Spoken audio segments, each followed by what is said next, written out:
There's one thing I want you to do for me. What? Come here. What?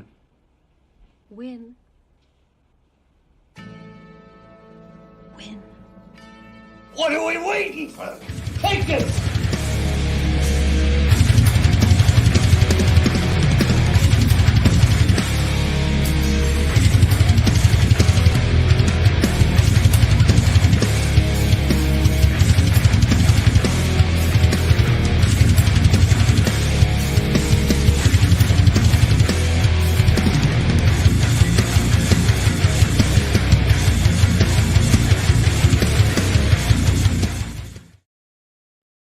What is up, EOP sports fans? It's Wednesday night. It's 8:30. It's time for EOP. I'm Big Al. And I'm Joey Sheeran. And we got 4 for 4 and more. I don't think I felt like I've said that in a long time. Yeah. There's plenty of Philly sports to talk about, and some even past Philly a little bit. But we have a lot to cover tonight. And remember, this show is brought to you by our great sponsors at BlueSportsTrip.com, Sherry'sTickets.com, Dolan's Bar, and, of course, Cherry Injury Law. We'll get to those guys in just a few moments, but Joe, I mean, the buzz of the town is the Eagles' 18 weeks has finally ended. They are the number one seed, even though it felt like it took forever to get there because just remember, Christmas Eve seems so far away. Well, you're saying it felt like forever. I'm thinking the season has just gone that quickly. I'm saying from when we had a chance to lock books. up the number one seed to getting the number one seed. Yeah. Because Christmas Eve was a couple weeks away. Yeah. And, you know, we thought, okay, well, the Dallas game, that's a close one. We'll see what happens. No Jalen. Close fight. All right, fine. We'll get against the Saints. Joe, we'll get it against the Saints. And we didn't get against the Saints. We look bad against the Saints. That might have been the worst looking game they've had all season. Like I thought the Bears game was bad. No, that Saints game took the cake, man. Yeah. Like there was times Thank I'm like, God I didn't go to that game because I was like inches away from getting tickets. There was I think you can look at any game where they either didn't play well or the one game they lost before then, or 2 games they lost before then. You can say the loss kind of fell on them, or whatever it was. But I felt it was them kind of like just not playing well. That was a bad game. Yeah. But we can look past that. Giants came in, and Joe, let's start with that. I want to talk about the Giants Eagles. I have a couple questions for you because I like putting Joe in the driver's seat, the GM seat, the coach's seat. Eagles win 22-16, and it wasn't because they took out Jalen late in, or halfway through the game or whatever. They played a very conservative game with Jalen. Yeah, he was 20 for 35 with 229 and 1 INT. No touchdowns for him on the books this day. Number one, are you? I don't say scared, but are you still nervous about his health, his overall health? Is it? Or do you think it was just they thought they could just do enough without putting him in harm's way and win a game? I thought that he himself, I mean, I don't know the plays that were being called his way, but I thought he himself played very conservative. There are a lot of examples to where we normally see him try run up the gut, run, to the outside, try and create, get those extra couple yards, if not the first down. And you kind of saw him take himself down, take himself out of the equation, to get back up to the line of scrimmage and go down before he took the hit. I think he knew his limitations going into that game, knowing not to push it too hard, knowing that they can do enough ultimately over the resting Giants to ultimately get the W, and know that he was going to have that first round bye to rest for 2 more weeks. Mm-hmm. So I don't know. Of course, nobody knows. Nobody knows. Except for Steichen and Nick Sirianni, what type of game plan they had going into the game. Mm-hmm. But I think it was a little bit of both. I think it was Nick and Steichen being conservative, and I think it was Jalen also knowing and doing what was best for his health and for the team going forward. Yeah, the one play that really sticks out in my mind from that game, I think it was like 2nd and 3 or something like that, and it was early in the game, the first half, and Jalen took the ball, ran with it, and he was right at to get the first down. And 9 times out of 10 he would have fouled right through somebody. Absolutely. But he baseball slid in early. Yep. And I'm like, okay, I'm not sitting here saying, oh, he's really hurt. I'm sitting here going, is he just not tempting fate? That's what keeps running through my head. Is it just not tempting fate? And so I can be, when I get in this playoff game, no matter who I'm playing, I'm as close to 100% as possible. Yeah, one of the things that surprised me, not even during the game or really after the game, it was more of the pressers after that was Sirianni and I don't even think I don't even know if they talked to Steichen. I could be wrong though. But Sirianni was like kind of just putting, everything out there saying, listen, Jalen was sore Mhm. and he was hurting the next day. Is And that a I little don't telling as well for right. you? I don't know if it's telling or if it's a smokescreen. That was my next Like question. it very I honestly do feel like the Eagles use the press a lot Oh, I think all the to teams do that. Yeah. manipulate. Mhm. So, I mean, listen, Jalen Hurts could have come out of that game feeling wonderful, 100%.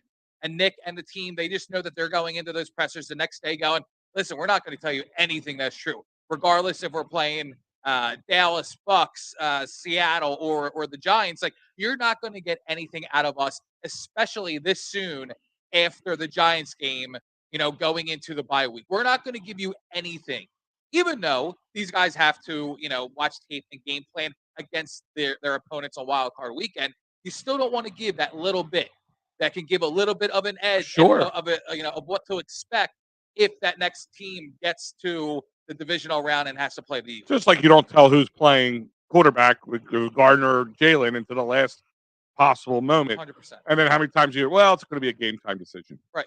You know what I mean? And yeah, it's definitely gamesmanship in that. And be stupid not to take advantage of an injury, and if you can find any silver lining in that type of situation.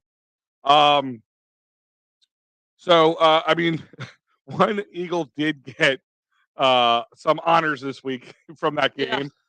Jake Elliott winning Special Teams Player of the Week with going 5 for 5 with his 54 long, it would be his longest, and carving out 16 of those 22 points. He equaled as many points as the Giants scored. With that. Well, let's be honest. The Giants really didn't get back into the game until very late. So if it came down to it, and they really had to, put the pedal to the metal, I do think the Eagles would have been able to get another score or two. Oh yeah. Not to say that they were playing lightly or easy against, they were vanilla. It was very vanilla. Absolutely. Yeah. Again, playing conservative, and I have no problem with that at all. Yeah. The only problem you would have is if they lost. Right. So let's circle back around. So overall, I mean, there's not much to talk about that game. It just really is. Well, first play of the game, AJ Brown breaks Mike Quick's franchise record, 1,409 yards, and AJ finished the regular season with 1,496. He couldn't get those last 4 yards to get 1,500. However, first year as an Eagle, playing with his best friend, slinging on the ball, and he gets the nod first year over Mike Quick, who we will say this, he's held it. Oh, funny thing is, after the game, they had like the little, them going back and forth, and AJ saying like how much of an honor it is, and thank you, Mike Quick, for putting his footsteps on the Eagles organization and everything like that with a record that you've held for 30 years. And Mike Quick jumps in and goes, 40 years. Yeah. So like the banter back and forth was really cool. Well, it's kind of funny with that. Like to me, that's kind of funny. Like, hey, you held something for so long, now you don't. Now you have to like go over and like congratulate a guy for stealing something from you. Absolutely. Yeah. But after that first play of the game, where AJ Brown smoked it, the first play, he needed 8 yards to tie it. He got 34 yards on the first play of the Eagles series. First play of the first series for the Eagles. But it was funny because up in the box, Merrill was saying, "Oh well, there it goes. There's the record." And Mike Quick says, everything is made to be broken, blah, blah, blah. And I'm paraphrasing.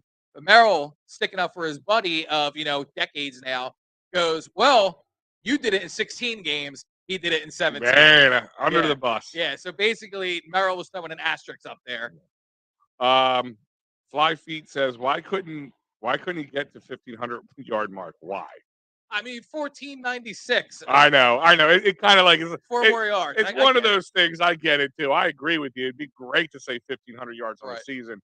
And Jim, I'm sorry. That's still a great feat, even with 17 games. Let's just round up. It's not 1495. It's 1496. Let's just round up. We'll give them the extra 4, 1,500. Yeah. Philly feet. How are we with that? Yeah, I agree with you. It would be cool to say that, but it is what it is. So we talked about Jalen's injuries. Real quick before I ask you the next question, how confidence scale 1 to 10? How confident are you for him to be at least over 80% or better come 2 weeks or less than 2 weeks from now? I'm going to say 92.5. And the reason I'm saying that is because I'm more than 90, but I'm less than 95. Because Gotcha. what if the Eagles just are like from the get go, from the jump, haven't been telling us the degree of injury? To That's the the one shoulder thing I is. worry about. Yeah. So, I mean, listen, he had what, 2 weeks off, then, a Lucklaster, vanilla conservative game. Now he has 2 more weeks. He can come back and he could be over that 90%, fully healed at that point. So that's do I think he's going to be 100%? No, because there's always wear and tear throughout the season, especially when you're as physical and mobile as he is. He takes his lumps. Like he's not a pushover. Like he'll get in there and he'll take his lumps. So there's going to be wear and tear, but I think the shoulder will be squared away. All right, real quick, guys, before we get on to that next question, I'll remind you this is brought to you by PhillySportsTrips.com. And Joe, this is an amazing thing here. I don't think people are understanding this. They just announced this on Monday, and we were lucky to announce it. I'm saying Monday, Sunday, right after the game, and we were lucky to announce it on our post-game show for the Eagles. And the ultimate bird trip or part 2 for Arizona for Philly Sports Trips, they're talking about the Super Bowl. Yes, they are. Because not unfortunately, but the Eagles are going to be home no matter what unless they make the Super Bowl. So what if I told you there's a way that if you wanted to go to the Super Bowl, you can get away, you can put down a deposit on the ability to go to that Super Bowl, and if for some off-putting reason that the Eagles don't make it, you get all that money back. Whatever you tell me, I was nuts, right? Absolutely. Well, Vince and them over at Philly Sports Trips must be nuts because they're offering that deal for you. Go to the Ultimate Arizona Trip Part 2 and sign up now. Put your deposit down, and you'll have to, I believe it's January 31st. So even if the Eagles, for some reason, make the Super Bowl and you can't make it now, you can take it back. Yeah. 100% refundable.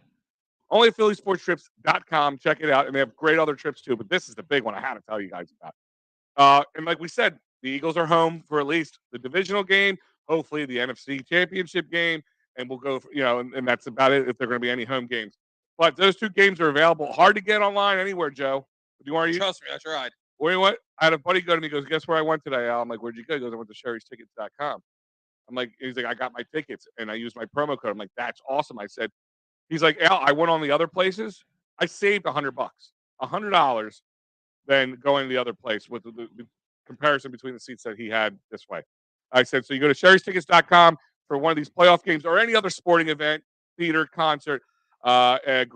Great prices, no hidden fees. The price on the screen, Joe, is the price somebody's going to pay, and 10% off additional using that promo code, EOP10. Now, if you're staying local and you want to watch the game with some friends, can't go to the game, can't fly out to the Super Bowl, Dolan's Bar is where you're going to go, Dolan'sBar.com. Check them out on all the great social media, but they have great cheesesteaks, drink specials, memorabilia giveaway. It's always a rocking place to be at Dolan'sBar.com. And, hey, guys, you get injured at work, in a car accident, personal injury, criminal law, call my man, David R. Cherry, at 610-565-0300, the Cherry Firm, or go to cherryinjurylaw.com. Dave will protect your rights and get what you deserve if you're injured in any one of these workers' comp, motor vehicle, personal injury, criminal law incidences. Woo! And we are back. Great guys, all great places, guys. Check them out and tell them EOP sent you. Now, so the one I'm having a hard time, Joe. My confidence level is probably the lowest on right now. Okay. And I think the man is one of the toughest dudes you'll ever meet. And if anybody can overcome it, he'd be one of those guys on this team. But Lane Johnson. And we see how the importance, the discrepancy from no Lane to having Lane. And the type of injury in that area, and you can't work around that. You got to let it hopefully heal a little bit. I'm sure they did some other treatments, and I'm sure they'll numb them up and do it, inflammatory shots and whatever the heck else they can do to make it happen. What is your confidence level that Lane Johnson will play at least 75% or better? I think a Lane Johnson at 75% is better than a lot of right tackles at 100%. This guy, he's a true proven veteran who I do honestly believe, like, if he feels like he can't go out there and make a difference, I don't think he would be out there. Saw a video of him today going into his gym. He's got the golden WWE championship, and That's awesome. He goes out there and he's like making like a statement like he's the Rock. Like, what the hell are you doing in here? Blah blah blah. Yeah. If you saw it. If not, check it out. But You see how lean, fit, and like I was looking at his arms. I was seeing if there was any Yeah. like pectoral bruising, like going down his arm or anything. There's nothing. Yeah, So for a guy his size, he's very ripped. he is. You know, usually like linemen, they're big guys, not ripped. You know, I call it super dad bod. Sure, He's ripped he is. for a dude his He's size. got a six pack. Yeah, it's scary. It's scary. He's an intimidating man. It absolutely is. And like I know we keep talking about like, oh, maybe it's time to get Lane's replacement. You know, it's been a few seasons where he's missed a game or two, and rightfully so. Still think I still think it's the right time. but you run but- him into the Well, ground. absolutely. You like I think he's under contract through 26. You're going to keep him on that line, that right side for as long as you can. Even if he's missing a game 1, 2, 3 here and there. You get his replacement and you not that I don't like Jack Driscoll. I think Jack Driscoll is very serviceable. But you ultimately need that go-to replacement. And I do think that this is probably the draft where they do it, knowing that they have an extra first round pick that's so high. Now we know at number 10. But to answer your question, like I expect him to come out there and play elite, play at the top of his talent. I mean, I expect nothing less from this guy who has gone out there and proven it so much to us in over the years. Where are you at with Lane? I'm nervous. I'm nervous because of the type of injury. Okay. Because it's just really hard to play through. That is a pain that's, you know, a bad shoulder, you can numb the shoulder up move. That's no matter and the position, the injury and the position are that injury on anybody in football sucks. But a guy who has to use his force to knock guys off the line, to push them down, to you know, you're using your core to do that, your chest and your core area. And that's what makes me nervous. I don't want him to injure himself anymore, too, either. You know, it's one thing to numb him up, but like to cause further injury Right. is another worry. You know, I wonder. I don't know, use the term platoon, but I wonder if they like, you know, give them little breaks here and there, especially if they can, whoever they're playing, they can kind of get like maybe a 10-point lead on and let Jack play. I mean, it really just depends on who they're playing, I guess. And it's the playoffs, but it's a tough one to be confident about that he'll be able to play I'm saying that like that 75%, Yeah. you know, or be able to make it through an entire game. Well, there is one thing I do want to say, and if God forbid it does come down to Jack Driscoll, I have full confidence in him going through the entire playoffs. One thing I think we forget is Ty. 2000. Yes, Yeah. Ty, 2017. He was our left tackle in the Super Bowl. Mhm. I mean, what else?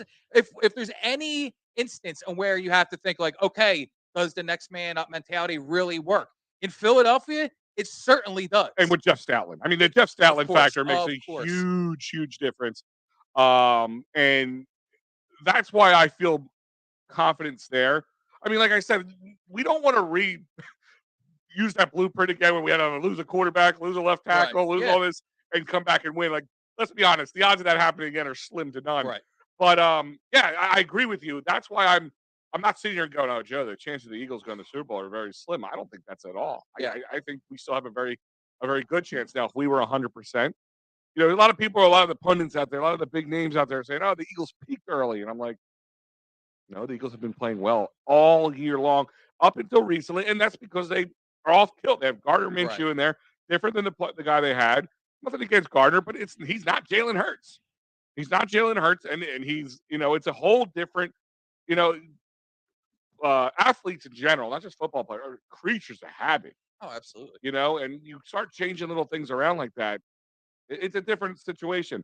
Now, next guy I'm going to ask you about, my confidence level is feeling a little better hearing that he's out of the boot, Avonte Maddox. And you know what? I want to just point something out there. All those people who laugh, it's just a toe. Are you seeing the comments? Sure. Joe runs our social media, so he sees them more than anything. You see the comments, it's just a toe, Joe. I want to hear any of you guys who ever got like a bad hangnail or some toe surgery. I remember I had some toe issue. I had to get I had an ingrown toenail removed. I had to like literally cut it out. Yeah. And I literally had to go down and up the steps on my butt. Like, and I'm not like a guy who's gonna cry over a little pain. It's painful, and then the sprint off your foot and Right. and make all the moves and cuts and all that. Like, come on, man. I know the term turf toe seems like tennis elbow, you know, something that's not a big deal. It sucks. Yeah. But they said he's out of the boot, and I would love to see because I think they practice tomorrow and Saturday. Well, Wednesday's today. usually the walkthrough, but Okay. with the week off, they might have pushed it further. Yeah, down I'm the not road. exactly sure how they did it. Tomorrow may be the walkthrough, but don't quote me.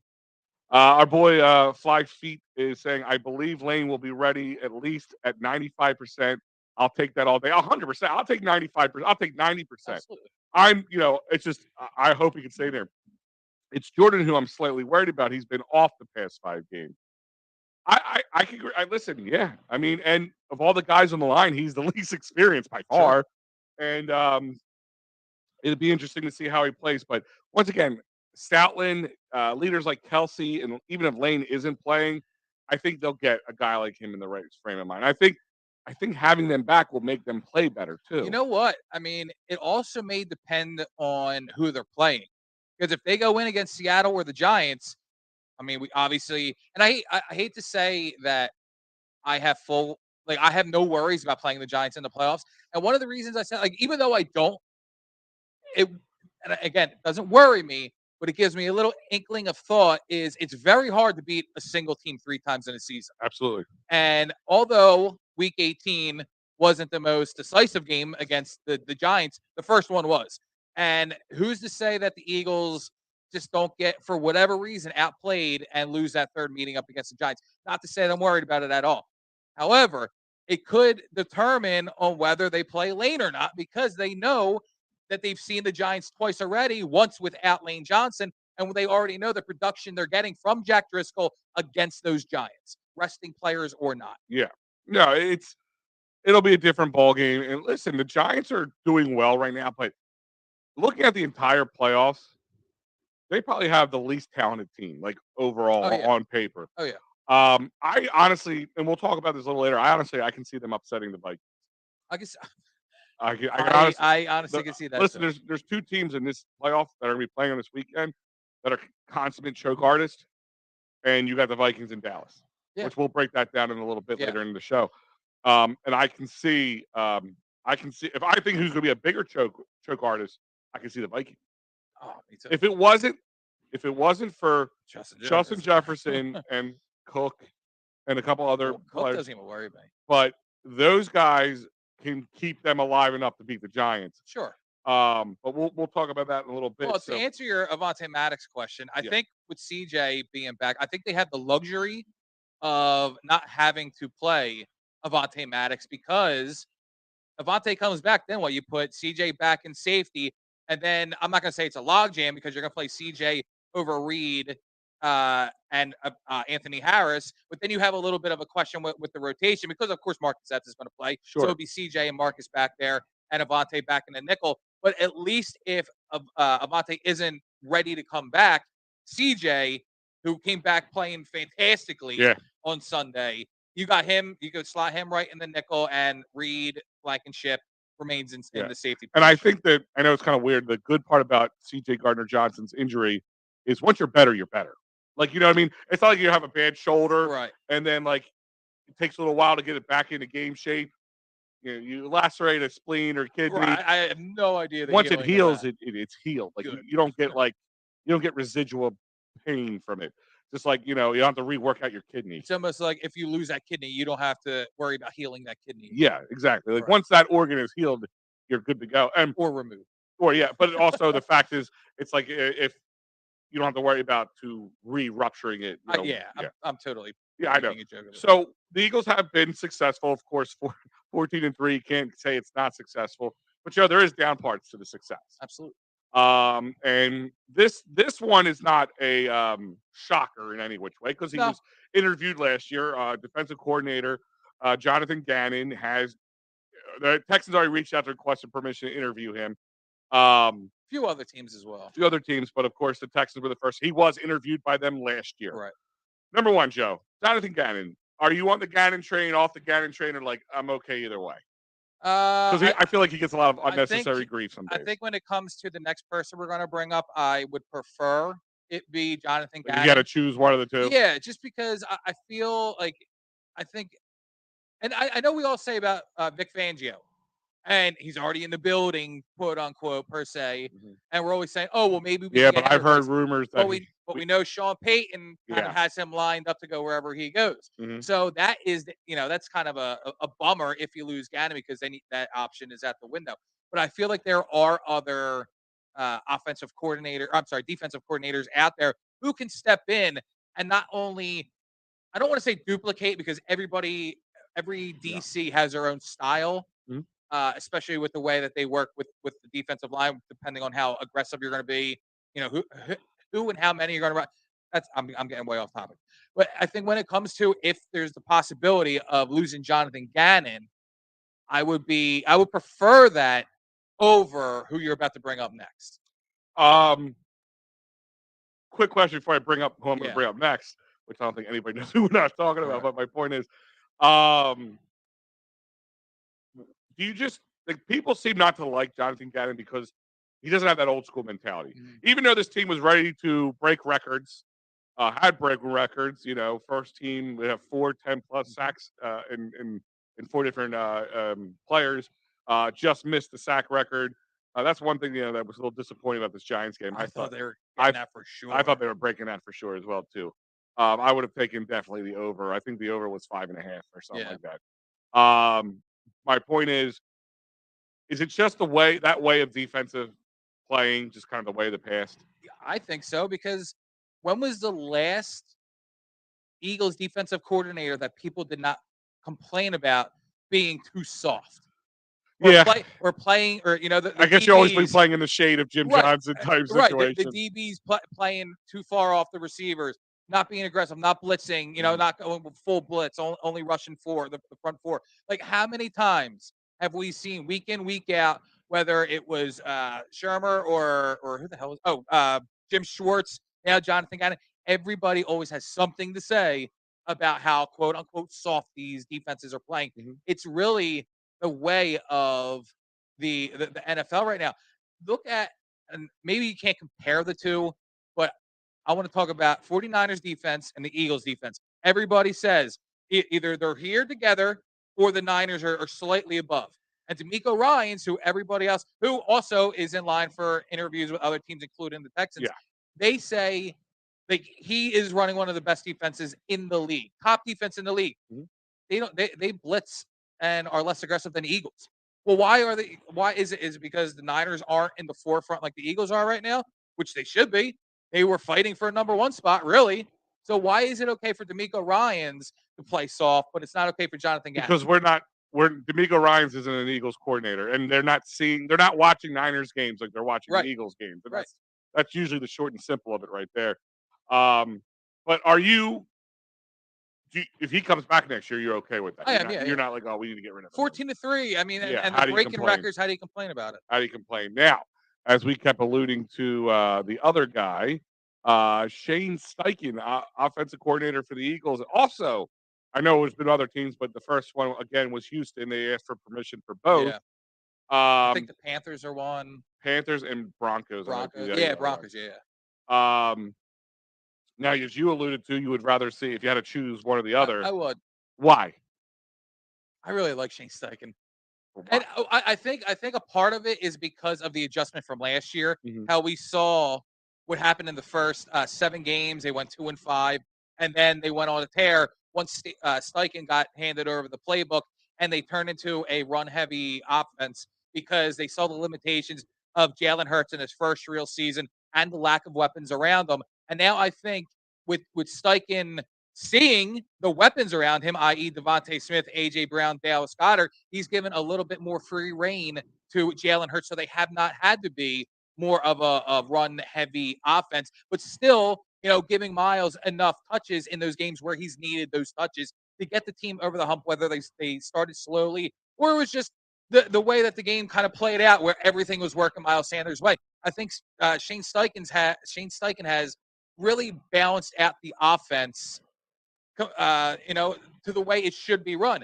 And one of the things is like people can say, "Oh, well, he should run Miles Sanders more." And this isn't a strike on Steichen, but if Jeffrey Lurie and Howie Roseman still come down and say, "Hey, we want this team to be pass heavy," well, then what's Steichen going to do? Of course, he's going to draw up some more game plans in games and try and break down the opposing team's defense and see where they can become more of a pass heavy defense or offense, especially with the way that Jalen Hurts has been throwing the ball this season.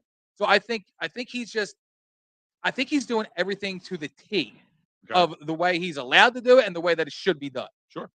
Real quick, I have one last question before we move on, but because I'm a big ding dong, I forgot to mention this in our ads. Oh, yeah. We will be live for the first division for the divisional game for the Eagles, the first playoff game for the Eagles. Once we know when we'll know where, we just don't know when. We will be at Kelly's Corner Bar at 400 Powhatan Avenue in Leicester, PA, 19029, right in Delaware County, right off 95 for anybody coming from the Delaware or Philadelphia corridor. area. So very easy to get to. We will be live for pre and post game. Great food, great drink specials. I will have a lot more of the information to come. We'll also have an event on Facebook so you guys can follow along as we update those things. But you come out, hang out with us.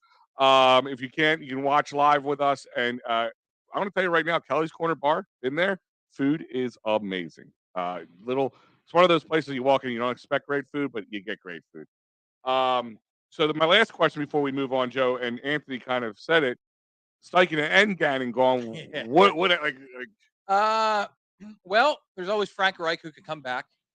So that was somebody said that. I saw that. Like we got Vic Fangio and Frank Reich. Are you feeling like okay? I'm feeling pretty good, but I have heard some things about Brian Johnson being promoted, who we all know has been working with Jalen Hurts since he was just a kid. Mhm. So I mean, I think that relationship does go a far way. And he And works that's- with Steichen. So Well, there right, might- yeah. of course. I mean, he's a quarterback's coach at the moment, Mhm. so I think it wouldn't be too much of a stretch to give him that offensive coordinator role. And I do think that the go between Johnson and Jalen Hurts plays pretty big into it.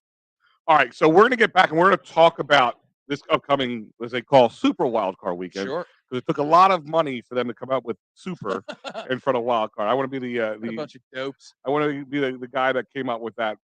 Get paid the money he probably gets paid to do so. But let's jump and talk Sixers for a few. Let's talk about last night in general. Which listen, it was a Pistons game. Pistons are like the worst team in our division.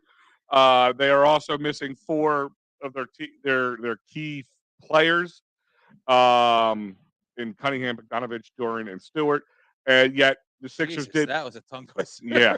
I'm actually pretty proud that I didn't screw that up. So am I. I don't think I could. Don't ask me to do it again. I won't. Sixers beat them 147 and 116. And they at one point had a 41-point lead against them.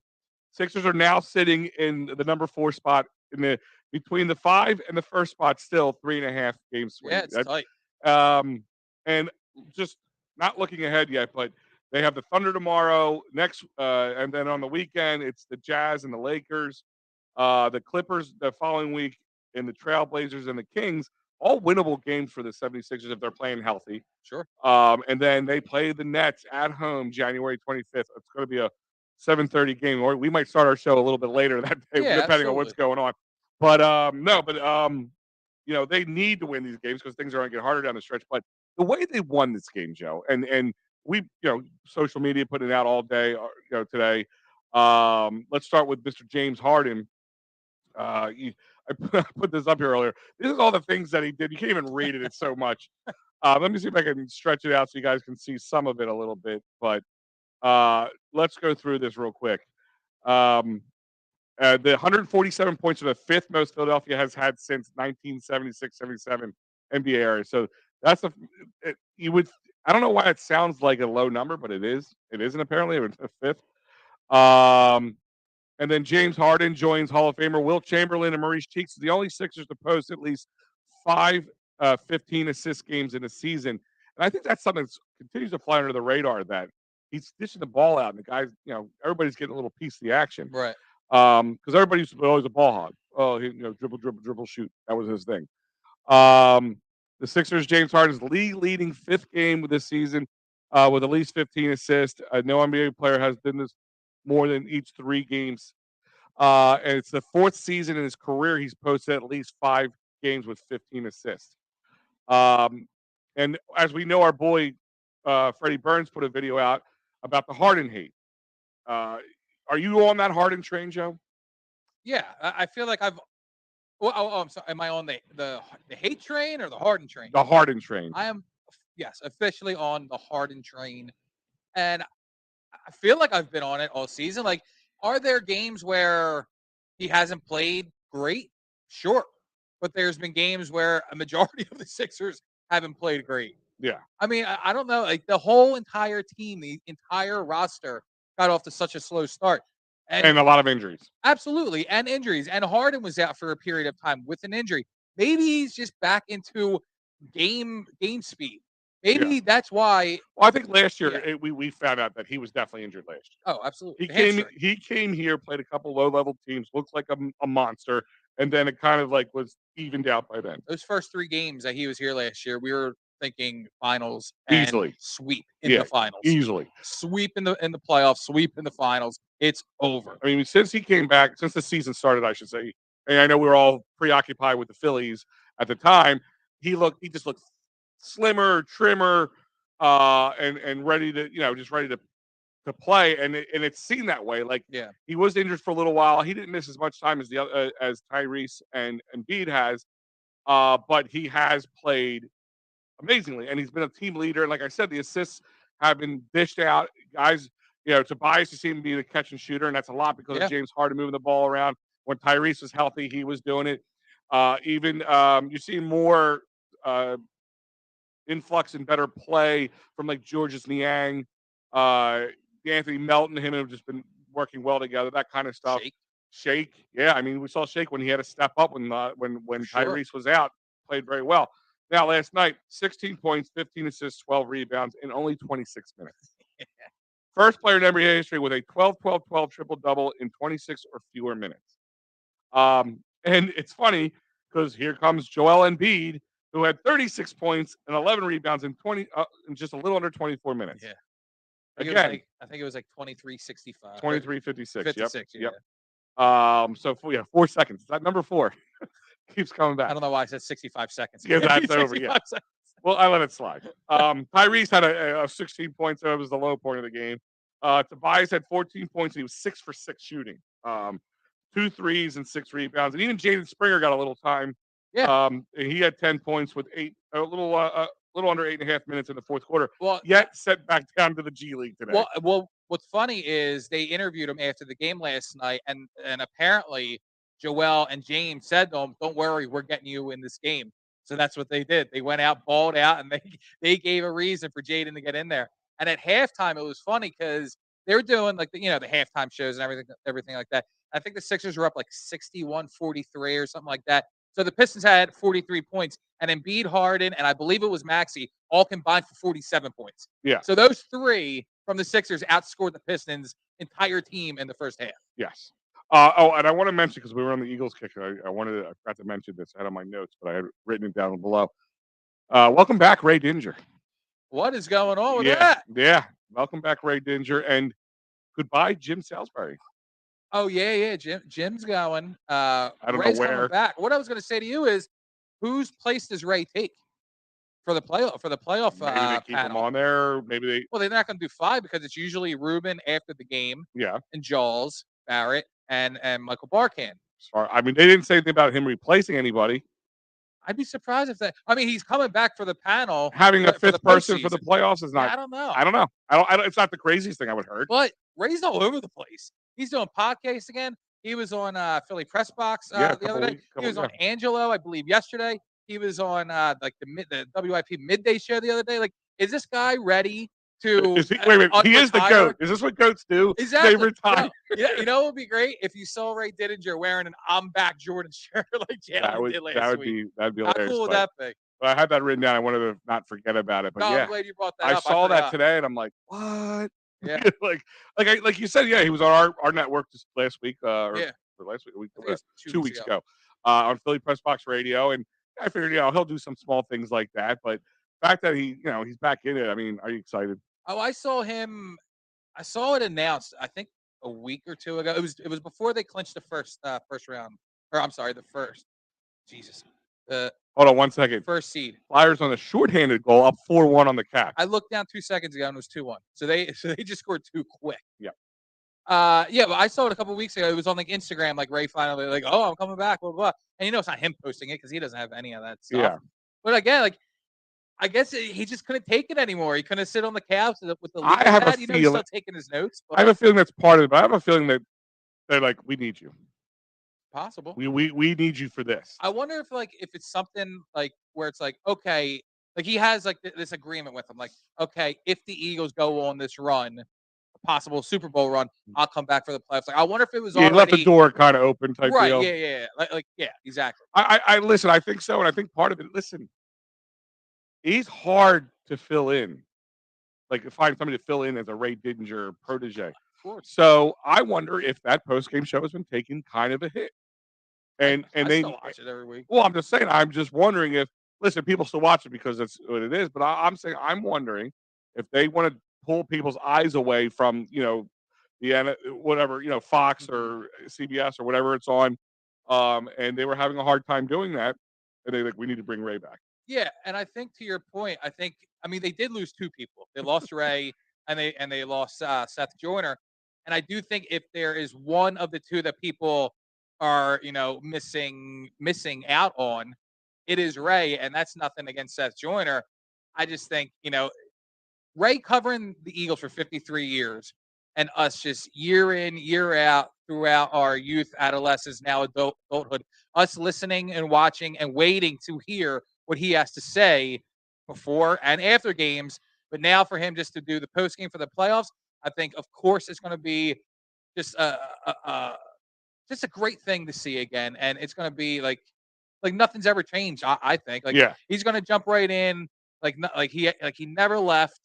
And Well, I don't think maybe this gives him the itch to come back just for the Eagles. I think. Here's my thing is, I think he still sits in front of the TV and takes notes. Like I don't think that was going to go away right away. I think it would take like a season or two for that to start to dissipate. I think he's very much a creature of habit. Sorry, most shorthanded goals on the season. Yeah, they had with 8. Philadelphia I knew they had Flyers. 8 because I wrote an article on them the other day, and they said because they had a shorthanded goal scored against them, Wow. that was the 4th one to go against them, but they were the most in the league at 8, and now they were tied at 8. Now they're at 9. Wow. So yeah, which is funny with a team as struggling as they were, but and we're gonna get in the fly. Yeah. We've kind of talked about the Sixers. Anything else you want to add in before we move on? Nah, man. I mean, they're just playing well, and barring any injuries. I mean, like Freddie said earlier, they're gonna drive this Harden train into the finals. I'm ready for it. Let's do it. So real quick, actually, let's change the gears here real quick. I was going to go here, but let's go Flyers for a moment. With the Flyers up right now, 4-1, and don't worry, when we're done, Clear the Ice will go live and get you all the post game coverage that you need. I believe it might be Pat tonight. I'm not sure. I think I have to look on my schedule. But the Flyers have been playing better hockey to the chagrin of many Flyers fans. It is 4-2 now. The Caps just scored. Joe, are you on that train? Because like I said to you earlier, I was so against the process. Yeah. I was so against tanking and not trying to win. And I'm like, kind of want them to win. How are you? Where are you at in that thought process? I think when it comes to Connor Bedard, Yeah. I think you have to be on the side of the tanking side of it. But I mean, when you the players on the ice towards, I mean, they're not going to just be like, okay, we're going to roll over. And I get that. I mean, that's just having some self-respect. Sure. But and I talked to my cousin about this on Christmas because he is diehard hockey everything. Sure. Huge Flyers fan, my cousin Matt, and I asked him like what his thought process was, and he was kind of like, lose them all. Yeah. But he did say Biggest hockey fans I know. For them to Yeah. say, I know a lot of people like Matt, one of them, but a lot of people I know who are huge hockey fans, and I mean real deal hockey fans. Casual. I'm a 4 for 4, but I just Right. really watch the other 3. Like, yeah, they're like, yeah, I want because he's probably the next best thing since like Sidney Crosby coming up. People have right, been but he following did him. say that. I mean, Bedard's number 1. Yeah. But he said 2 through 5 also could be looked at as generational talent. Really? Yeah. Hmm. So, and that's not to say like, okay, they should still play like crap and just hope for a top 5 pick, which could be what they're, whatever's going to happen. We're looking it for happens. lottery balls, boys and girls. Right, absolutely. But I don't know, man. Like, am I on board with the tanking?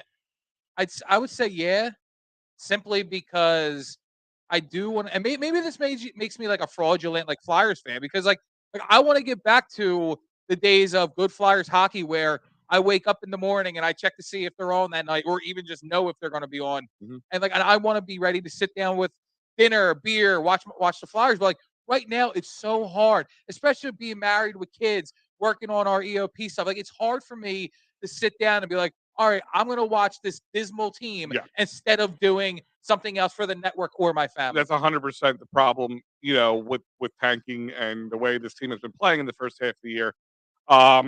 When I was doing the post game with Matty B, I think it was after the Lightning or the Maple Leafs game, and we said that we both were talking about, like, it's really hard to watch, like, as you said, to commit time. Yeah. I mean, it's a 2-hour, 2.5 hour game. It's really hard to commit time when it's a product that bad. Yeah. But at the same time, we're all complaining. I mean, look at the shot discrepancy right now. It's 32-23 or 33-23 in favor of the Flyers, which has always been kind of the ongoing theme in the last 10 or 12 games. Because before that was the problem. There's so much hesitation with this team. They were passing the ball around, letting up, and then turning the puck turning the puck over, and not getting into the middle of the ice and staying at the perimeter, and always being kind of told what to do. Like, this team always felt like they were either in the perimeter of the offensive zone, or just kept out of in the defensive zone way too long, and they were losing games doing it. Now it's like the complete opposite. They are taking every shot possible. They're creating shots. I mean, Konechny, I think tonight put him on 10 games with 10 goals. He's got 2 tonight. Yeah. Is it 2 tonight? Yeah. I saw the one. I wasn't sure the other one was him. So that's at least 10 games with at least 10 goals. Yeah, it's like, I don't know how many times I've sat and watched Flyers games where I just yell at the TV, shoot, or been at the game and you hear everybody else with you yelling, shoot. And now they're actually doing it and they're scoring and they're winning. Like, who would have thought? You put the puck on the net and you score goals and you win games. Like, it shouldn't be rocket science. Yeah. And you would think, like, just how often it's how you create shots in hockey. Throw it towards the net.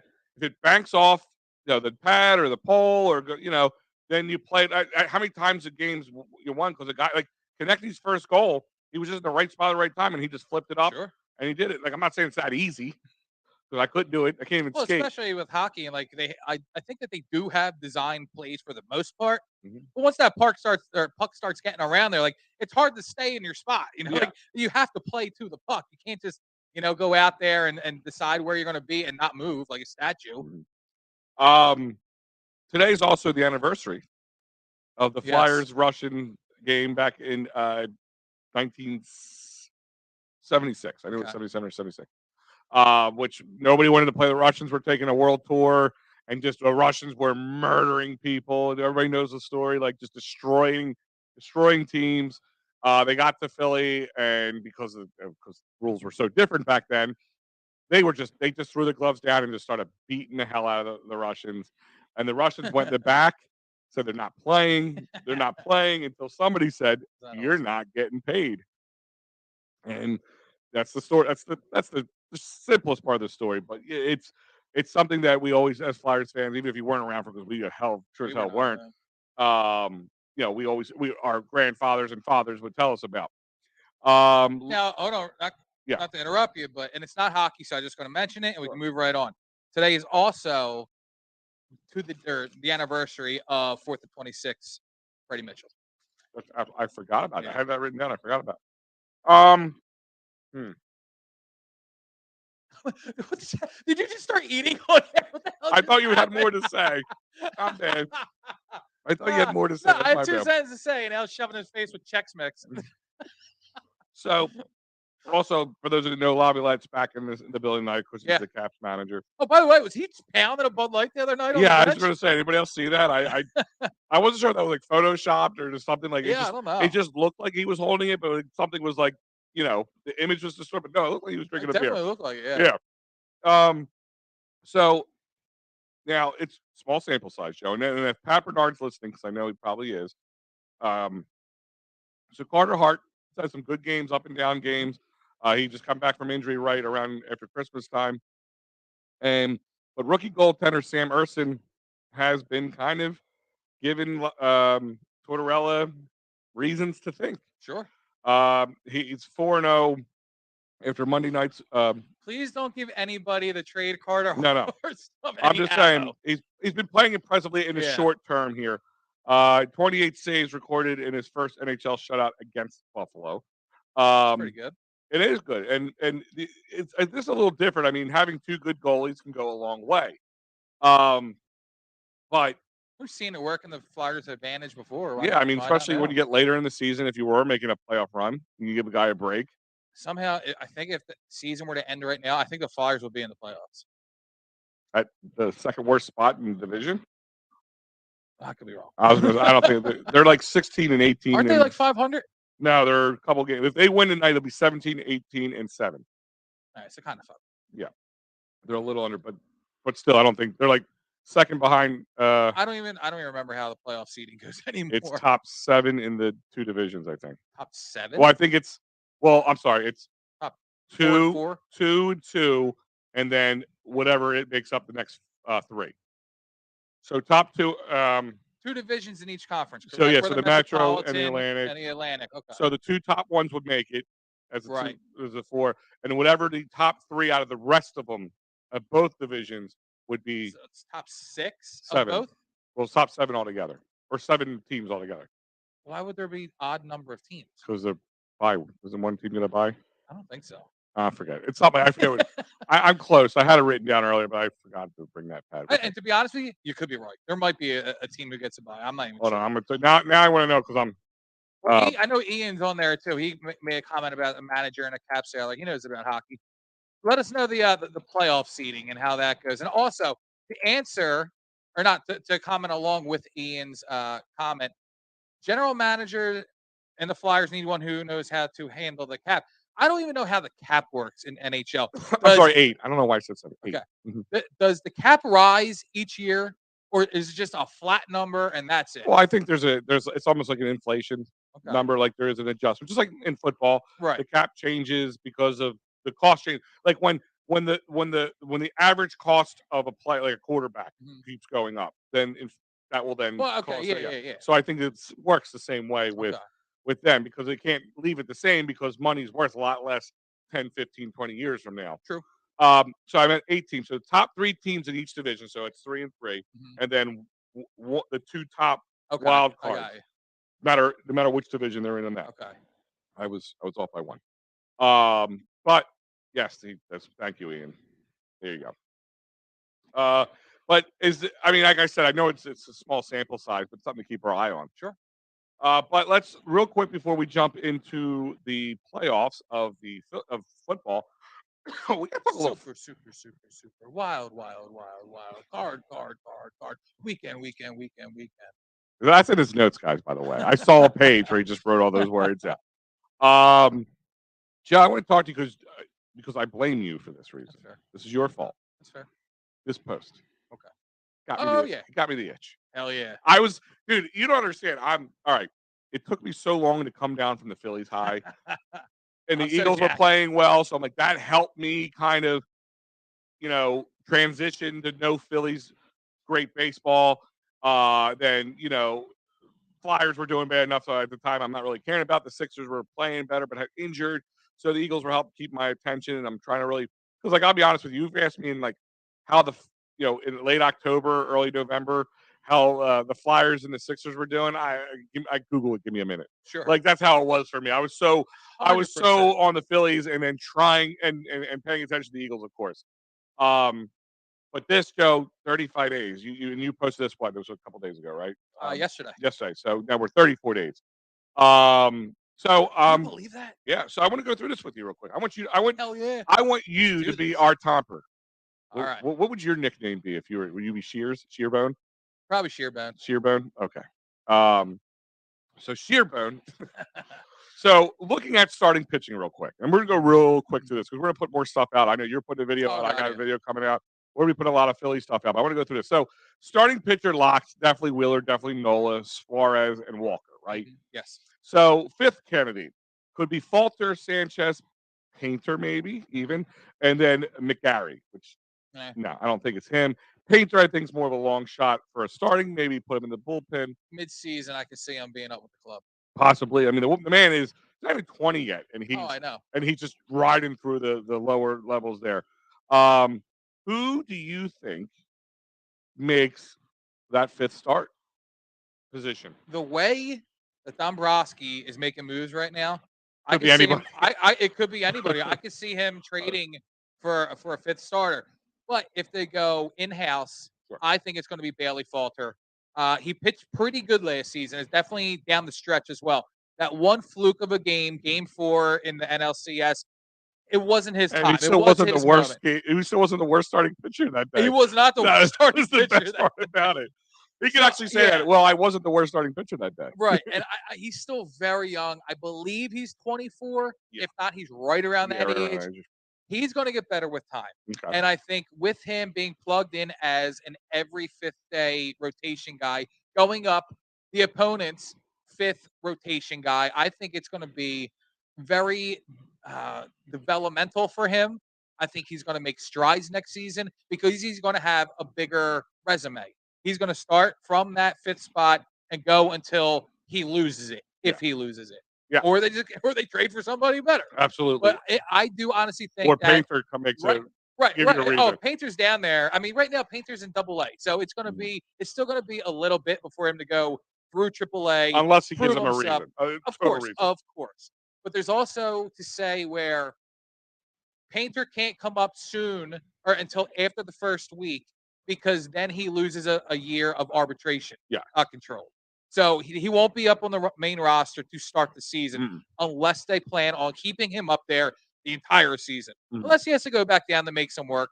But if he's brought up on that main roster, it's because they see him being as an every fifth base starter, Yeah. not just to get him some innings to pitch, get him some major league experience. That's not how it works, especially with that arbitration rule. So if in-house and barring no trade, it is Bailey Falters, in my opinion. Dave Yarn wants to know what you think about Segura going to Miami. We talked about this the other day. I think for him. Good for him. I always love him, but Yeah. you're a Marlin, so I don't like your face. Well, yeah. I mean, of course, every time you come in Citizens Bank Park, or we go down there to South Beach or wherever the hell the Marlins play, in Miami. But if I'm not going to root against Gene Segura, per se. I'm not going to root for him as well. But listen, he's at the tail end of a career. It's unfortunate he stayed in the division, but he got 2 years of $17 million or whatever it was. Not breaking the bank for a team. Definitely wouldn't have broken the bank for the Phillies. But of course, the Phillies have other guys that they brought in. So congratulations, Gene Segura. Just don't make us pay for it. Yeah, and just for a heads up, it's 4-3 now. But about just about 4 minutes left in the third period now. So let's see if the Flyers can hold them off or not. But so Joe, let's look at the bullpen Or they real tank quick. hard for Bedard. Yeah, it's like Joe's like all upset. 5 seconds ago, he said he doesn't want them to win, Yeah, no. but now he's upset that they might lose. So bullpen. Yeah. So I would say pretty good locks right now. Sir Anthony, Jose Alvarado, Kate Kimbrell, Kimbrell. I say that wrong. Yeah. Gregory Soto, Matt Strahm, Connor Brogdon, Andrew Bellotti. I would imagine are right now. And here you posted this the other day. Jose Alvarado and Greg Soto combined to account for 81% of the 100-plus mile-per-hour pitches thrown by a left-handed pitcher in 2022. Yeah. That's a crazy stat. By the way, obviously it's Alvarado number 1, Soto number 2, and the pitch count between the two for those over 100 plus. It's like I think Alvarado's at like 107, and Soto's at like 71. Oh, really? So I mean, so there is that much of a big difference, discrepancy. between the two. But knowing that we have number 1 and number 2 out there in that category, somebody made a comment the other day on that, or earlier on that post, saying Real Muto's hand's going to hurt for sure. Yeah, and you know what? That means they also could get wild, and Kimbrell can fall into that category as well too. True. So hopefully the command's there. And for those who didn't know, they did. This was kind of one that flew under the radar type signing because all the things were going on with the Eagles and all that stuff. So if you weren't paying attention, the Phillies acquired him from the Tigers for Nick Maton, Matt Vierling, and Donnie Sands. And if everybody remembers Donnie Sands, I think he played like 8 defensive. He was put in the game for defensive reasons. I think he had like 9 at bats. I really don't. Yeah, that was about it at the end of the season when they could bring somebody else I up. could sit here and make it up and be like, oh yeah, I remember it. No, I think he only had about 8 or 9 at bats. It was under 10. I know that much. And I know I read that he had a couple, Yeah. I think he had stints one up hit. here. I think he had one hit the whole time. No idea. And Phillies got in return Greg Soto and Cody Clemens, and yes, Roger Clemens' son. That's right. Second Because I think baseman. there's a Cody and a Colby. I think there's another son Oh, too. is there? I believe so. I was Okay. because I was reading something like this. Cody's the youngest. Yes.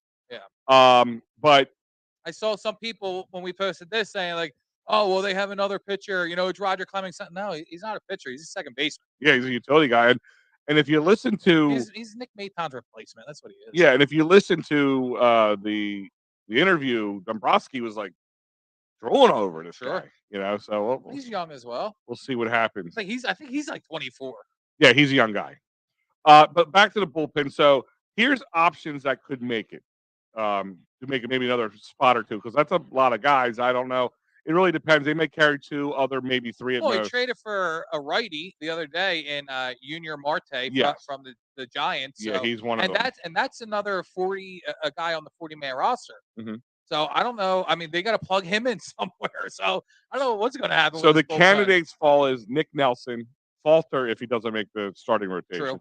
Sanchez if he doesn't make the starting Yeah. rotation, and those guys would most likely be their deep guys if some I pitchers think can. Nelson's gone, Okay. and I think Sanchez. I think Christopher Sanchez. Mm-hmm.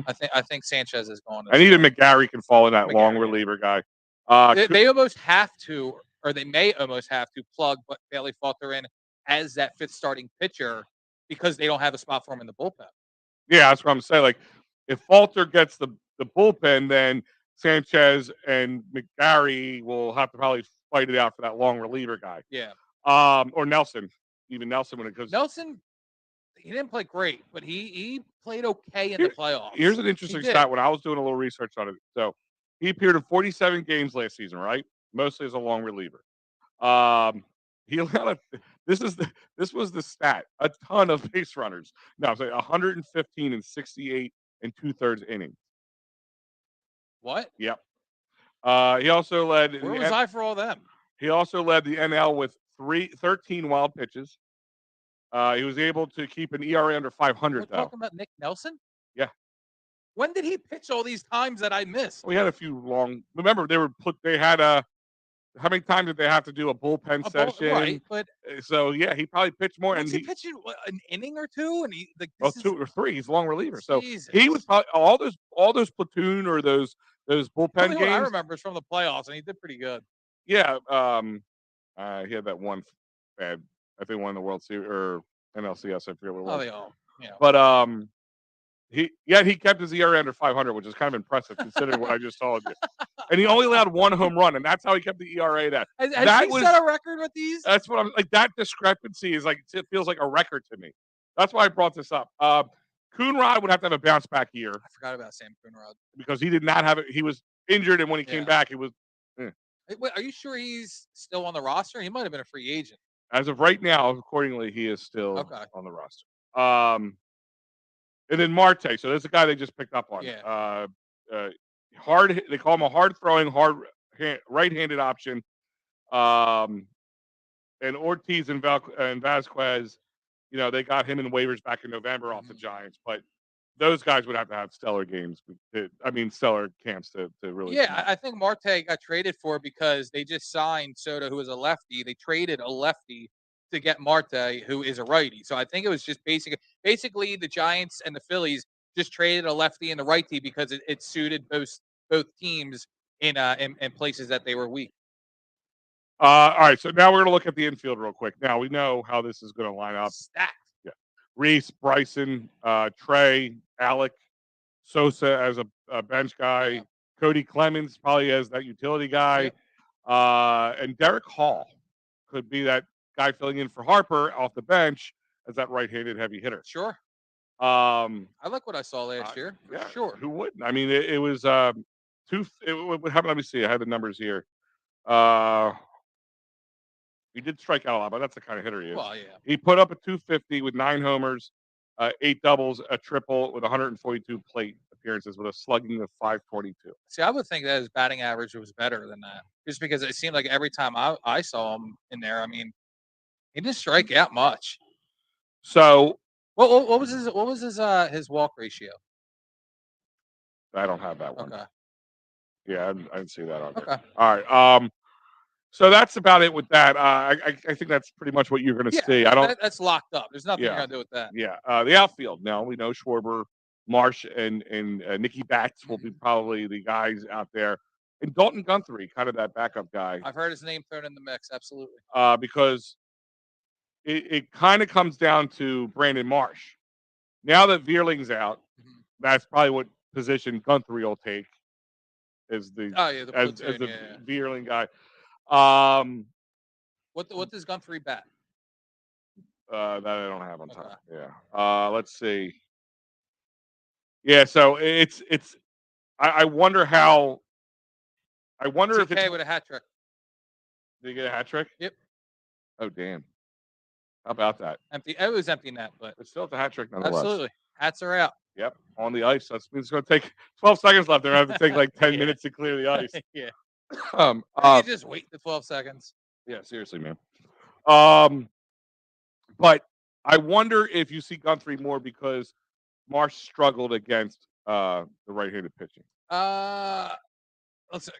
Guthrie's that dude's fast. Yeah. So yeah, he's definitely gonna switch back and forth between center and right field. I mean, we saw what they did in the playoffs with Veerling and Marsh, and when it was a righty, you had the lefty going. When it was a lefty, you had the righty going. So I don't know if that and that's why I question what Guthrie bats. Sure. Because if they're looking for that same type of process, then you would think he would have to bat opposite of Brandon Marsh so they could platoon that way. So I do think unless Brandon Marsh, I mean, listen, our batting coach here is like second to none. So if there's anybody who's going to get Marsh to turn around his swing, maybe a different type of stance or whatever it may be, if there's someone who can get it done, it's right here in Philadelphia. So and again, I don't want people to forget that before we traded for Brandon Marsh and before Brandon Marsh got his opportunity with the Angels, he was the Angels' #1 prospect in their farm system. So obviously he had some value to him, and we got that for next to nothing. And he's still 24, still young, playing, center field.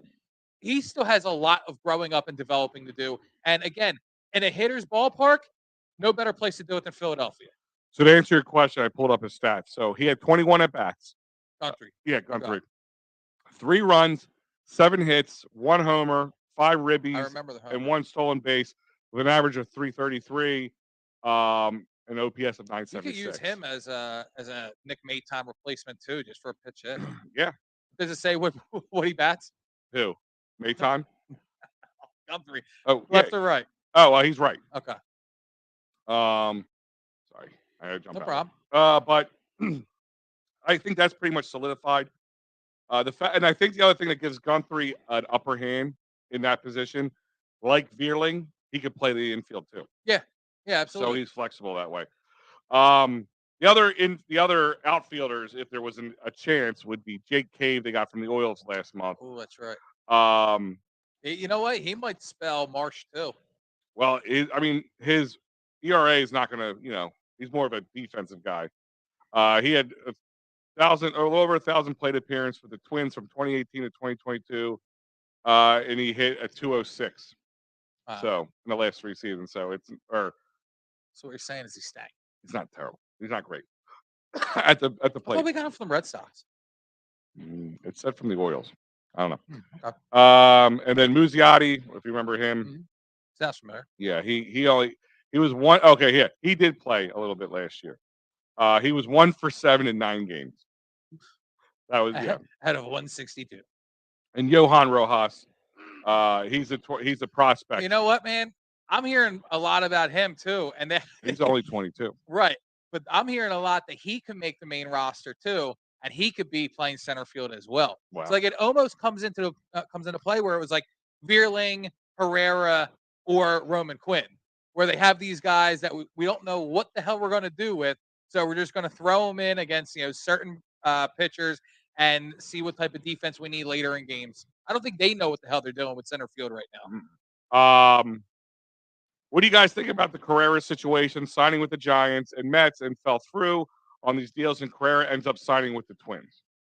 Did he officially sign with the Twins again? I believe that was the Twins was the last thing I heard. Well, yeah, I heard talks were starting to accelerate. I'll be honest with you. I'm glad he's not a Met because he is good, but a part of me feels like the Mets need Yeah, it's to. official. Okay, and that's fine. That's fine. But a part of me feels like the Mets should have to pay him all that money and just ride out whatever the medical situation is. Because, Wife's a babe, by the way. well, maybe he should have stayed in New York. Yeah. But no, in all seriousness, like that owner, what the hell is his name? Steve Cohen or whatever, that bozo. Yeah. He's out there, he's saying, oh, Correa was the last needed piece we needed to, make it to the World Series again, blah, blah, blah. He's out there talking about it, which he's not even allowed to talk about it when negotiations are going on, and he's naming him by name, saying Carlos Carrera is the piece we needed. This is what we're paying him. An a-hole amount of money, and then it's like, the physical didn't come out. You should be on the hook because you said you were signing him, and then you announced his contract, and now just because it doesn't fit your agenda, it doesn't fit your team, he didn't pass the physical. That's not his fault. It's not the doctor's fault. It's not his health's fault. It's your fault for committing to the contract and mentioning it to the public. You should be on the hook for it. But either way, I'm glad he's not a Met, and we don't have to play against him. And just to kind of go with what you're talking about, Joe, it should be tampering. He should get not that money matters to him. That's the problem because he was a Mets fan growing up. Like that's the problem when a guy buys a team that he likes. Right. It'd be like one of us getting all excited. Hey guys, I'm about to sign so and so over here, and we would, They would have to put me in a straitjacket. Yeah, Joe have duct tape over his mouth during signings. I would not be able to go to my phone until everything's said and done. No social media. Put me in a padded room. I'd be the worst. I think I'd be the worst. Fair for almost any Philly fan becomes an owner of a Philly team. I'll find out 2 weeks before we sign Trey Turner that you better put me in a ship in the middle of the Atlantic because I'm finding a way to tell everybody. Show me the guy offering somebody $500 million and ask him to sign his baseball card. It's part of the deal. You got to sign the card and the contract. Give me a fire and a blanket because I'm sending out smoke signals. Yeah, right. So I just want to take a quick look at the Phillies and what we could be seeing. And like you're absolutely right, Joe. Time. There's nothing written in stone that nothing else comes up between now and that time. Oh, I know. And we know it was very uncommon in baseball to sign anybody after spring training started. But as we know, that doesn't mean anything anymore. My video that is going to be released tomorrow, I got a very, very bold prediction coming with it. And I'll have one I built on just Andrew Painter because I wanted to kind of. I really like this kid. Hey man, you got to put a spotlight, put the showcase on him. Absolutely. Yeah, I really want to see what we got. Yes, William. Flyers won 5-3. We did mention that hat trick with an empty netter from Konechny, who's just playing really good lately. And everybody who wants them to lose, like, hopefully they'll just use his trade value. I swear to Christ, if this team trades TK, I'm going to be so mad. I might not watch the Flyers again unless they tank hard for Bedard. I might be done. If they said we're getting rid of him and we're just going to we're putting all our third stringers in for the rest of the year, are you okay with it then? You're not going to watch it, but they're not going to say that because it's going to cost them a ton of money. I'm such a big fan of TK. Right. I was at the draft when they drafted him. Yeah. He's been my favorite young player for years now. All right, so we're going to end the show off. We're going to talk a little super wild card weekend. I'm sorry, it just sounds so nerdy. Like you guys couldn't come up with something better. Just call it why do they have to change it? Because they changed the amount of things, the way it works. Because they're stupid. Just call it wild card weekend. So let's start with the left, which is your AFC team, since they're not as important to us just yet. Sure. Let's look at the Jags and the Chargers. Joe, that matchup. And now, of course, we all know Dougie P. He got the Jacksonville Jaguars into the playoffs with everybody was super impressed by the win. I wasn't. But Joe, what is your feelings on that game and that matchup? Well, I think the 4 next to the Jaguars and the 5 next to the Chargers doesn't really represent the teams the way that they should. Mm-hmm. But I'm going with the Jags. The Chargers played their starters, left them in too long the other day. Mike Williams got hurt. I think Bosa got hurt. There's no, at least I haven't heard any update on them. I'm going Jaguars, and I want to say Jaguars with the upset, but is it an upset when they're ranked higher in the seeding? Uh, Either way, I'm going Jag. I'm going Dougie P with the win. Here is the Chargers injury report for today. Okay. Today. So Bosa, he was full Okay. yesterday and today, Okay. and I think Williams did not participate either day. Okay. And that's the only person on their injury report that did not fully practice today or even yesterday. So that is your answer for that one. I'm going to go with the Chargers in this one. I think that I'll was keep a record. We'll see who. Yes, that's Yeah. that's why I like doing this. I think the Jaguars won their Super Bowl or their big playoff game last week against. Listen, they had a win in a division that was garbage. I mean, it's a garbage division next to the NFC South. It's a really bad division. The Titans they had to wait for Dobbs to make a mistake just to win the game. The Titans could have very much won that game. I think Dougie P has done a lot for Trevor Lawrence. I think the Jags spent a lot of money to get guys in there. I just don't think they're ready to make a run. I think the Chargers have a lot more to prove because they've been like this darlings, like Justin Herbert. The Chargers are going to be this great team, and they always just seem to like not rise to the top. They stay like in the middle of the top. So I think they have a lot more to prove. So I am going to take the Chargers over the Jags in this one. It's going to be a close game, but I think ultimately the Chargers will take this one. Your next lineup, your next team here is the Bengals and Ravens. I'll go first on this one because I don't think it's going to be much different, Joe. I think the Bengals just rock the Ravens. We don't even know if Lamar Jackson is going to even play. He could be day to day. That's been like 6 weeks since they said that. And even if he did play, I still don't feel confident in this game. Bengals are just playing some good, solid football. I have a fairly healthy team. I'm going to go Bengals on this one. Yeah, there's not much more to say on it than that. I'm going Bengals, and let's face it. Everybody knows what happened a couple of weeks ago, where the Bengals and the Bills did not play, and the Bengals had a fair shot at getting that number one seed overall. Because if you look at the Chiefs' number one seed in the AFC overall, Bengals and Bills beat them. Yep.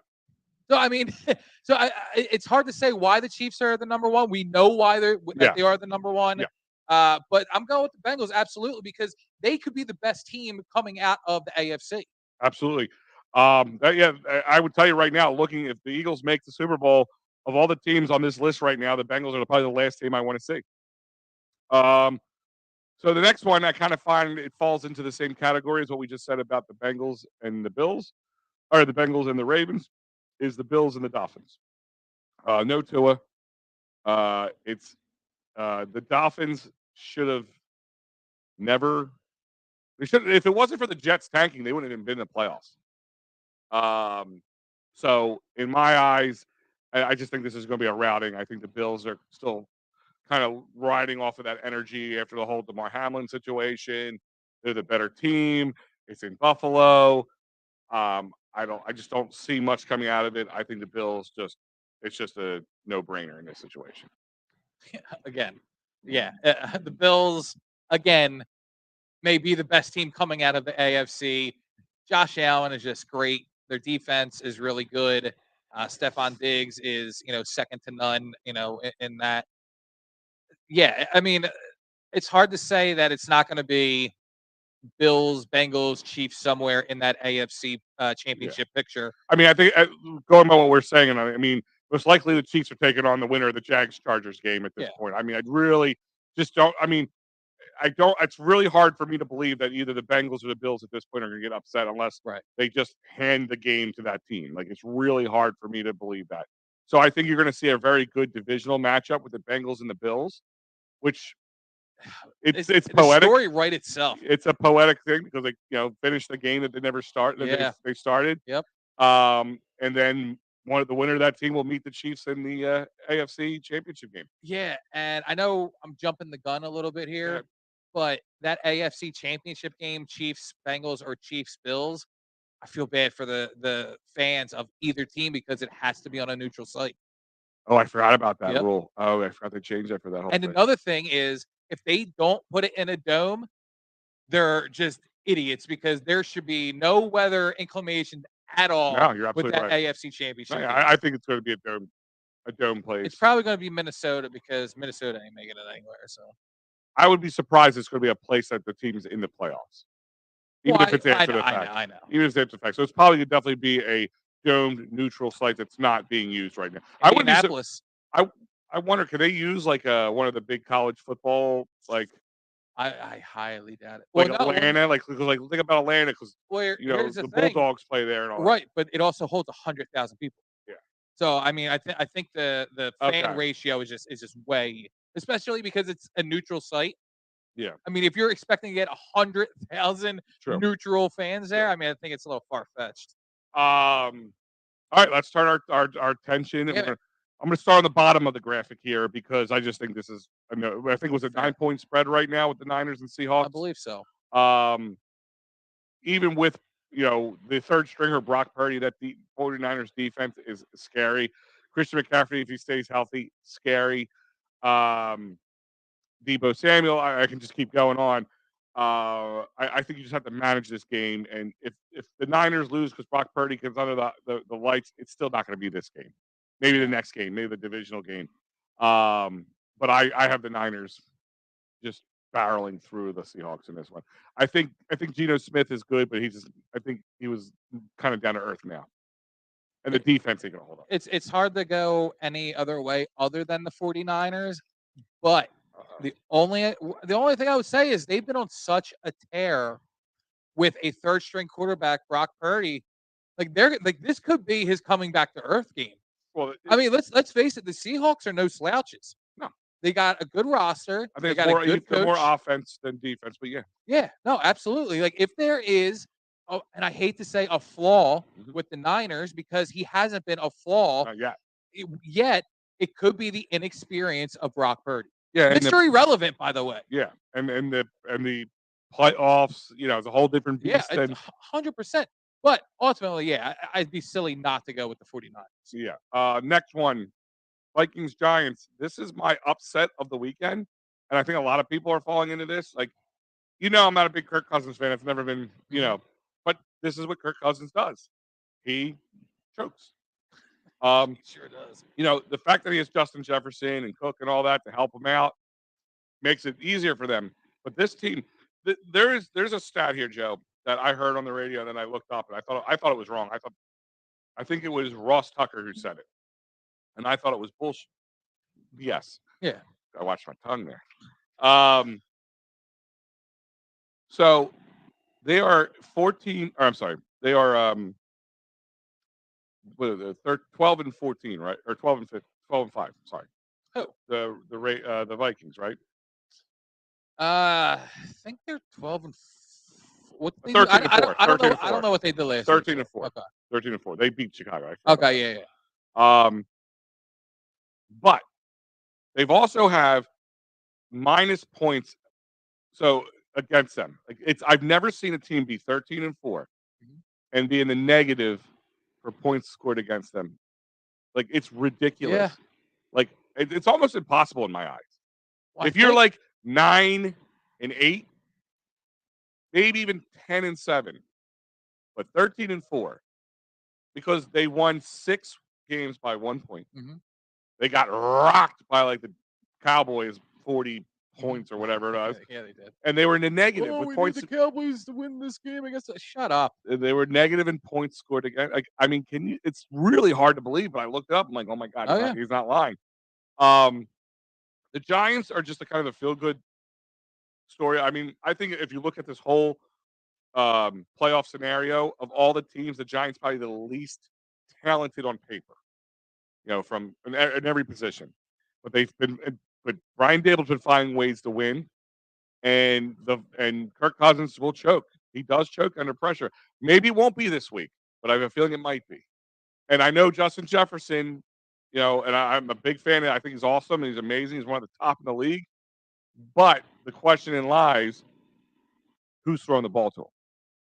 And if he makes bad calls or bad throws or The Giants defense is able to put a push on the Vikings kind of questionable offensive line. I think the Giants could squeak one out. It's going to be a tight game, like down, like just like their last game, because the Vikings had a last minute field goal to win that game because it was tied. Well, it seems like every game comes down to a game-winning field goal by them. Yep. So I'm actually picking the Giants to win against the Vikings. Yeah, I'm going Vikings. Not because I don't think the Giants can win, but I think to your point of saying that they're probably the least talented, least deep roster in the playoffs. I think that's going to be their bugaboo. I think Justin Jefferson, although it is Kirk Cousins throwing him, there's a possibility he has more receiving yards than the Giants in a whole. Mm-hmm. So I don't see, and even if they take Justin Jefferson out of the equation, they still have Adam Thielen. Mhm. They still have Dalvin Cook, who not only will run the ball, but he could also catch out of the backfield. Mhm. And their defense, even though we've seen some games where they give up a lot of points and then they have to come back, for whatever reason, they do tighten up down the end and they get the job done. And I just don't see the Giants doing enough to get the victory over the Vikings. So I'm going Vikings. So on the season, they are 388.7 yards against. Okay. The defense gives up almost 400 yards a game. You can't survive on that in the playoffs. But I also don't see the Giants getting 400 points or 400 yards in a game. Okay, so let's see. They are right now. They are 333. That's their average. Well, there we go. So there you go. But they're 358. Their defense. So it's that's why I'm saying it's such a closer game than you think, considering a 9-7-1 team and a 13-4 team. And I know part of mine's hate and people are just blind to Kirk Cousins sometimes. It just drives me nuts. But the game that if the other two games play out like you expect them to, the two better teams win in the Vikings and the Niners. That means Monday night's game is going to be important for us as Eagles fans for two different reasons. A, that means whoever wins that game will be seeing them the following week. And that means it's going to be on a Sunday because it's a Monday night game. I think by rule they have to play on a Sunday. Well, there can't be the same team can't play two Monday nights back to back. I don't think there's a Monday night the following week though. That's okay. I got it. I'm pretty sure there's not. Oh well, no, with less teams, of course they're not going to stretch it out to a Monday. Yeah, you're right. Of so course. they'll be playing on Sunday when it's a different story. Yeah. Joe, this is so it's in Tampa because kind of like the seeding thing with the Jags and the Chargers you mentioned. Cowboys definitely have a better record and have been a better team this year. Absolutely. Except the Bucs did beat them in the beginning of the year with that. True. It was a tight game though. Cowboys kind of give get a raw deal here too because the Bucs, like you said, have not played up to snuff compared with the Dallas. It's just the but they host the game. Just the way it is. I mean, how many times have teams make it in the playoffs at 7-9, rated higher than?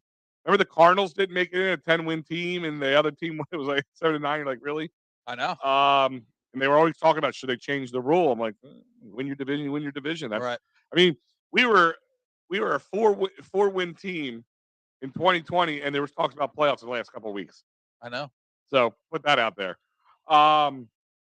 Joe, give me a breakdown. What do you think happens here?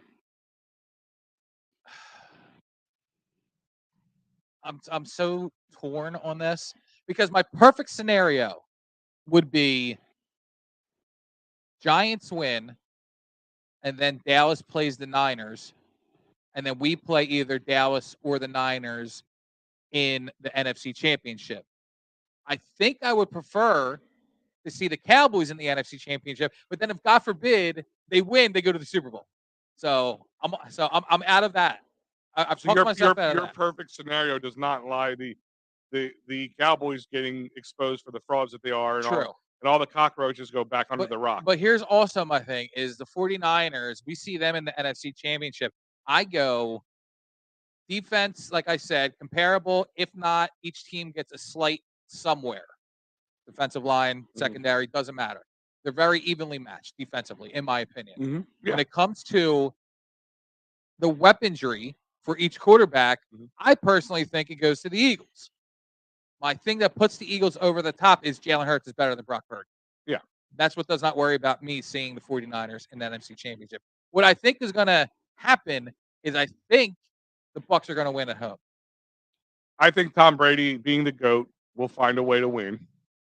But a part of me doesn't want to see Tom Brady in Philadelphia next week. Would it be a good storyline since last time we saw him, Yeah. Jalen got walloped by him, and now has a chance to. It's not even Tom Brady who worries me. It's Mike Evans and their defense and like these other guys who can just purely show out whenever the time arises. Does the fact that both teams are wildly inconsistent play a factor into this? Absolutely. Okay. Absolutely. I think my perfect scenario is if you really want to ride it and then just really rub it in everybody, let the Giants get a win against the Vikings. We beat the Giants in the next round. Not the Giants. We beat the Giants in the next round. Cowboys get exposed for frauds. Tom Brady gets a win because everybody's happy with that. Who's a Tom Brady fan. Then they go to San Fran, who Tom Brady could be playing for next year. And San Fran beats them, and then we meet San Fran in the NFC Championship. You know what? game. I'm switching it. Dallas is going to win that game, I think. You think? I do, because of the way that they've played against some of these just inferior subpar teams. And you would think, oh, Tom Brady in Tampa Bay at home. Oh, Dallas doesn't have a chance. There's a chance Dallas goes in there and just kicks the balls out of them. I don't think Dallas doesn't have a chance. I'm going to make that abundantly clear. I just think, what's their what is their saying? Who them boys We them boys? Well, what boys are you today? You're very true. Are you guys the boys that can play well and rock out, or are you guys the ones who choke and don't do well? I think Dallas wins, and we see them next week. There you go. Ian's calling. It's right to the end. Eagles, Bills, Jalen is MVP of the Super Bowl. Love it. That would be great. I'm telling you, if the Eagles make it to the Super Bowl, of all these teams, I think the Bengals would be the last team I want to see. I think it'd be a toss-up between the Chiefs and the Bills. I would probably say I would rather see the Chiefs, maybe number 2, Bills. You can go either way. I want to see Andy versus the Eagles. Well, that would make a hell of a storyline. It would just be a hell of a storyline. But that's our breakdown of the wild card weekend for you guys. Remember, I'm sorry. Did you go Cowboys or Bucks? I went Cowboys. Or I went Bucks. Okay, so we were different on that one too. Yeah. Remember, guys, here is our lineup for the week. I gave you old school Rocky colors for the graphic this week, a little yellow and black. Beautiful. So as we get done, the Clear the Ice post game will be going on, and it'll be a hell of a one. I'm sure Pat will be going nuts with a hat trick from TK, ready to hoist a Stanley Cup, because that is Pat will live and die by them Flyers.